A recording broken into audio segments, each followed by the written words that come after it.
extraordinary. It looks pretty uncomfortable, doesn't it? You want to go in different directions, particularly the tail. But that's not everything. This is the start. Pulling up into a loop, but he's going to roll it at the top there.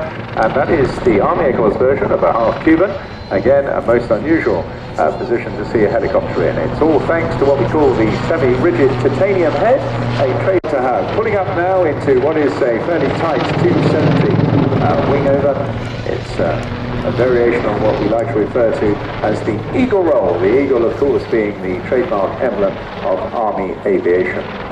Now, crowd centre out over the hangars across there, and then he'll pull up into a pedal turn to show you the lines and features. Good silhouette opportunity here to see the mark. We celebrated the 40th anniversary of the Lynx just a couple of years ago, and still holding the world helicopter speed record of 249 miles an hour. Really quite extraordinary. Now this is a chance for you to get your first really good shots of this helicopter, because now is the trademark signature maneuver.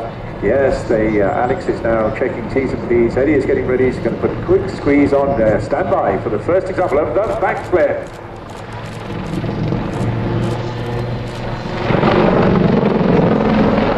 Yes, very, very extraordinary stuff indeed. A very strong, quite a heavy helicopter, but notably in the 80s, 70s, 80s and 90s, actually both in Germany and of course in Northern Ireland, supporting both the Cold War tactics and counter-terrorism activities, all at the same time. Putting up now for a 90-90, straight up, and then you're going to push it right over the top. Very uncomfortable manoeuvre, particularly after breakfast.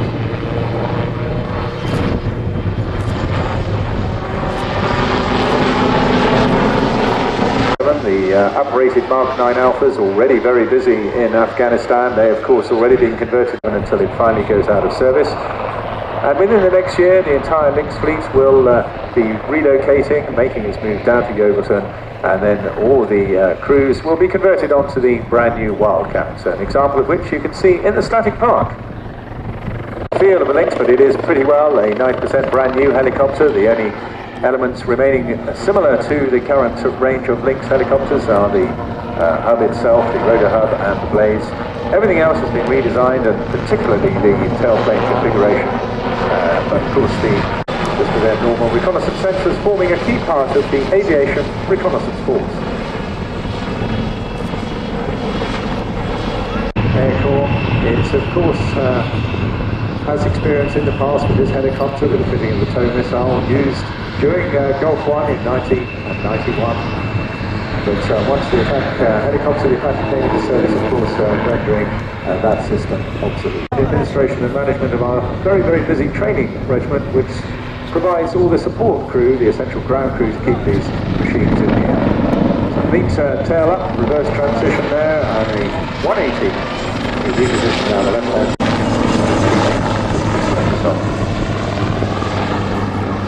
With the entire fleet, and we've even got a Gazelle out on the static park to take you back a few years, although there are still a number of serving alongside both the Lynx and the Bell 212s and our other aircraft as part of the aviation training corps. So pulling up, here we go with another zoom climb, going up to about 900 feet until wherever it feels comfortable there, just checking the winds, making sure that the hover is perfectly stable. It's a very unusual feature to go into this maneuver from a standing start. Stand by now, here he comes, he's just putting on the lever now, checking T's and P's. Here we go with another backflip.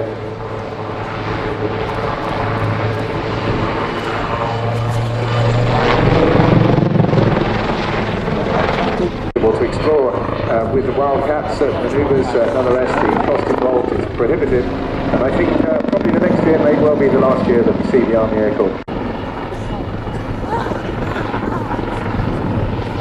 So Eddie and Alex now bringing it back into a stable hover. A good chance for you to show your appreciation. Yes, nice little nod. So that's Eddie and Alex signing off into a rearwards transition.